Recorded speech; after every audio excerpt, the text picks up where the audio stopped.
steadily increasing over the next few hours across the southwest. We've already had gusts in Wales of 75 miles an hour across the Isles of Scilly, 70 miles an hour. We are expecting those to ramp up, particularly there through the Bristol Channel in the next couple of hours. We're expecting those gusts to increase and along South Wales. So it's South Wales, southwest England in the next few hours through this morning. And then those strong winds are going to transfer their way both eastwards and northwards, but particularly then again across the southeast of England. So that's why we have this second red weather warning that we issued overnight across southeast England and London, gusts of 70 miles an hour. And it's likely to be the sustained nature of those kind of gusts that are likely to cause some problems. That second red warning comes into play at 10 o'clock this morning. But right across Wales and across most of England, we have an amber warning in place. So again, if you're in that amber warning area, please consider whether your journeys are necessary today. And then further north, we've got a snow warning in place as well, as we've been hearing across parts of Scotland. So heavy snow fell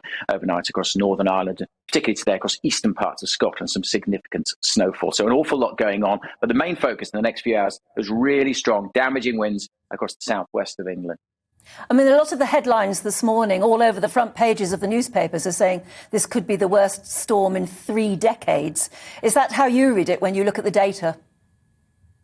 It's really hard to compare storms. You know, they all affect different parts of the country at different times of day. In terms of wind strength, I think it's probably best to do the comparison after it's happened and we see what we're looking at. And then you can make better comparisons with Storm A or Storm B. Ahead of time, though, we are looking at very unusually strong winds across the south in particular. This will certainly be the strongest wind event across the south for a number of years, whether that's 5, 6 years or 30 years. It doesn't really matter today. The main message has to be just take heed of these warnings. This is serious. We only issue red weather warnings when we think there is a threat to life. So please take these warnings seriously. Please stay inside, particularly across those red warning areas. But again, in that amber warning area, please only do it. Just think about whether you need to make that journey. As I say, once we've seen all the gusts today, we'll be able to make comparisons to say whether it was as bad as X, Y, or Z. But for the moment, we're really just focusing on today's storm. It is a particularly serious storm.